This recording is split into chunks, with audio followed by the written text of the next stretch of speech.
Mga kapatid, kung kayo po ay nasisiraan ng loob ngayon, I want you to remember this. Memorize this. Repeat this when you are discouraged, when you are depressed, and when you are ready to give up.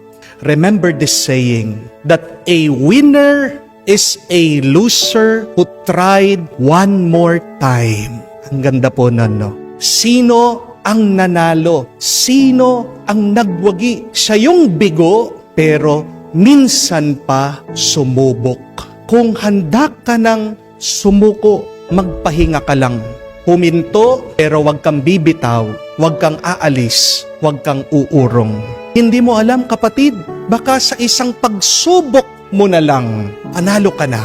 Ang sabi nga, some closed doors are not locked. You just need to push them.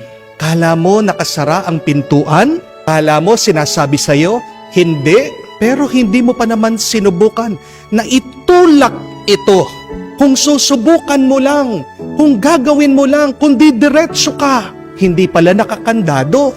Oo, sarado, pero kailangan mo lang itulak ito. Not all closed doors are locked. Tandaan niyo po yan. Hindi ibig sabihin pag sinabi ng Panginoon na hindi ay hindi talaga. Sinusubukan lang tayo ng Diyos.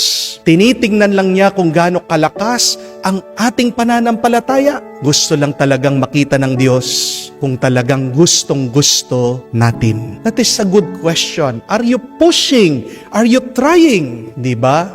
Ang push ay acronym PUSH. Ibig sabihin, pray until something happens. Do you keep on praying? Do you keep on trusting the Lord? Tandaan niyo po, walang nananalo na sumuko. Tingnan niyo po sa Biblia. Kung kayang sumuko si David, de sana nanalo si Goliath. Kung sumuko kaya itong si Jose na pinagbili ng kanya mga kapatid, de sana nakakulong pa rin siya doon sa kulungan. Hindi siya naging kanan kamay ng paraon, ng Pharaoh. Kung sumuko si David, hindi siya naging hari. Amen? Kung sumuko itong babae, itong nanay na kung saan nakikiusap na paalisin ng Panginoon ang demonyo na sumapi sa kanyang anak, sana hindi gumaling yung kanyang minamahal. Mga kapatid, pagpasuko ka na, sabihin mo lang sa iyong sarili, one more try, one more try, one more try. Pag nasisiraan ka na ng loob, sabihin mo sa sarili mo, sige pa, sige pa, sige pa. Pag parang ayaw mo na, sabihin mo, push, push, push, pray, pray, pray. Kaya mo yan, kaya mo yan, kaya mo yan. Kasi sometimes in life, you also need to become your coach, your cheerleader, your motivator.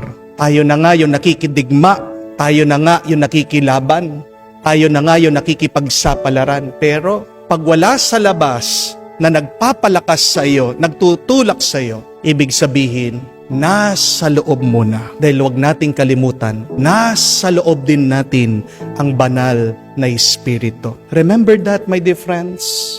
When nobody outside is pushing you, encouraging you, helping you, the help that you need is already in you. Nasa iyo na ang tulong. Maniwala ka. Nasa iyong banal Espiritong nagpapalakas sa iyo, nagtutulak sa iyo. Tandaan niyo po, dahil sa kakasubok mo, magwawagi ka rin at ibibigay sa iyo ng Diyos ang pagpapala na hinihiling mo. Tanungin niyo din po ang iyong sarili bago po kayo sumuko. Ano kaya ang itsura ng buhay ko kung hindi ako susuko? What would become of my life if I keep trying, if I keep pushing, if I keep fighting? No ang itsura ng buhay mo kung hindi ka susuko, kahit na yung asawa mo ayaw na, iniiwan ka, nagpapatuloy ka pa rin, pinagdadasal mo pa rin, umaasa ka pa rin na magbabago siya. No ang itsura ng buhay mo kung kahit na naubos ang pera mo, marami kang utang, hindi ka pa rin tumitigil, dumidiskarte ka pa rin, naghahanap ka ng paraan para kumita? Ano ang larawan ng iyong buhay na nalampasan mo lahat ng iyong mga problema sa pera? O anong itsura ng buhay mo? kung gagaling ka, kung hindi ka susuko dyan sa iyong sakit. Mga kapatid, tandaan niyo po, huwag niyong titignan ang balakid ng inyong buhay. Pero tignan mo, ano ang grasya, ano ang pagpapala pagkatapos ng iyong mga balakid at pagsubok. Success is never easy. Amen? Because if success is easy, then everybody now is successful. Pero yan po ang masakit at mahirap na katotohanan. Success is difficult. Kaya nga napakakaunti na mga successful na tao. Success is only given to the deserving. Sino mga nagtatagumpay? Sila ang mga karapat dapat. Gusto mong magtagumpay, patunayan mo, ikaw ay karapat dapat. At paano mo ipapakita sa Diyos na ikaw ay karapat dapat? You must be ready and willing to sacrifice something. What are you willing to sacrifice to gain success, to move forward, to receive God's grace? Unang-una na po dyan ay yung ating kataasan ng loob. Unang-una na po dyan ay ang ating pride, ang ating ego. Kaya nga, tingnan nyo ang babae, nagpakumbaba siya, hindi siya sumuko, nagpatuloy siya, pinagpala siya, binasbasan siya. Gusto mo din na magtagumpay? Pagpalain at basbasan, umpisahan mo sa pagpapakumbaba at huwag kang susuko. Ang tanong, are you deserving? Prove it by your humility and by your moving forward, by not giving up. Subukan mo muli. Huwag mong hahayaan na masira ang loob mo. Try!